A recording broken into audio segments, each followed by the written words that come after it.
The Hound from Hell, Liam Afton, the one who always comes back, and possibly the strongest antagonist within this FNAF series. An underrated force to be reckoned with. Then next we have Rika Furude, the reincarnation of Oyashiro-sama herself, and possibly the most downplayed character within her own series too. So what would happen if these two actually met and eventually fought? Well, that is the topic of this video for today. Now before we start, I want everyone to please subscribe, because we are approaching 500 subs really closely right now, and hitting that milestone would make me proud and would basically boost the algorithm for me. So please like, subscribe, and click the bell so you'll never miss scaling videos, Nike videos, higurashi videos, and also freehand videos, and probably maybe occasional fnaf videos, because why not?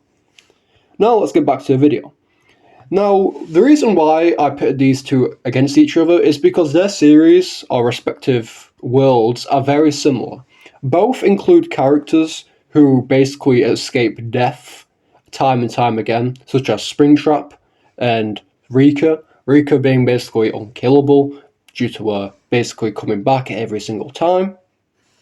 Not to mention their themes within the FNAF series and within the higurashi series are very similar. Even the theme songs are similar.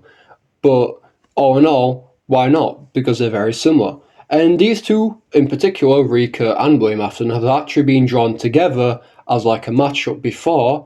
So I was like, why don't I answer the question of who actually wins? So picture this. Springtrap or William Afton manages to somehow wake up in the town of Hinamizawa, and like the classic serial killer he is, he seizes the opportunity to take a victim by surprise. This victim being none other than the Shrine Maiden, or Miko, Rika Furude.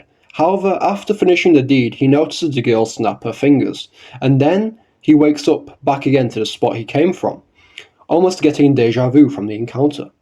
He sees the girl again unharmed, but this time Rika recognizes him as a threat. Now the rules are as follows. I won't be using base Rika, so no Umaneko shit or no Birkenstyle shit and whatnot. Same with Afton, we won't be using base Afton to base Springtrap with the novel feats, since the novels are canon. I won't go into depth why they're canon, because that would be for another video, but just, yeah, they're canon. This will be in character, and we won't be using intelligence as a factor, since intelligence basically matters not in most fights, unless the fight is literally fucking close as shit. So that's pretty much everything, all the rules for the battle. Now, I want to make this abundantly clear, I haven't scaled FNAF in a long time, because the only time I've actually touched the series is from a fucking debunked claim of Bonnie being above space and time, which I actually can't use anymore because it's been fucking debunked to the ground. So I'm going to be using Unknowns and also Goji Chronic's videos for the feats, because they explain it better and also show the feats within the respective videos. So please also subscribe to them, because they're very, very good at scaling and basically would help this video also. So anyway, for basic shit, Afton should obviously be above the originals, since he teared them apart and then later on even overpowered Withered Freddy. Now the OGs should scale above Twisted Freddy, who basically destroyed a wall casually, and the OGs beat the shit out of them. Even the other Twisted ones were literally packed up by the OGs. So they should of course scale above Fredbear's Bite of 83 feet, which is wall level, and they scale above this. Not only that, Freddy's gang could even absorb this amount of electricity to amp themselves, which is specifically building level baseline, so good shit all in all. However, Springtrap is also described as a stronger Afton, so you could reasonably put him at large building level. Now for speed, Springtrap should be round about superhuman, via his travel speed in the vents in FNAF 3, which was calced at superhuman, or subsonic since he's above the originals. So, large building level with subsonic speed. However, that's not all. The fun times, which could be suggested to be actually below Afton, were actually able to travel at supersonic speeds via the Funtime Foxy feat. So, reasonably, he could be supersonic with large building level AP. Now, he should have his instant death touch in terms of hacks, which basically just evaporates a person instantly. So death inducement and also door negation. Soul Manipulation by default 2, which shouldn't be a surprise, since that's basically what Afton does in every iteration that he's in. And he should also have Type 1 Immortality and Type 7 Immortality by default 2. Now for baseline, Rika should scale to Shion, who's been trained by the Yakuza, and she actually fought armed villagers before, so street level, I guess. Mediocre, but that's actually not the best Rika has to offer. Or should I say, Peace Rika. Now, if you don't know what I'm talking about, watch the Rika Furude scale, because that explains what pieces are and what I mean by Peace Rika. Now, Rika with her spiritual shit is on a whole new level.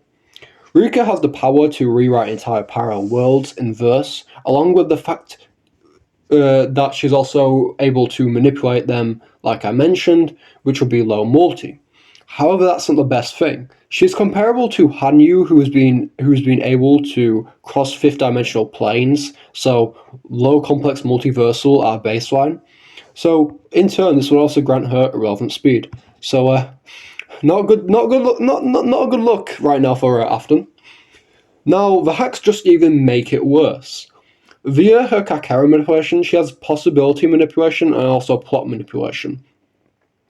She has Type 4 Immortality as well, which is a core power. Basically, she snaps her fingers or she dies in general, her body will just reform and come back, basically unharmed.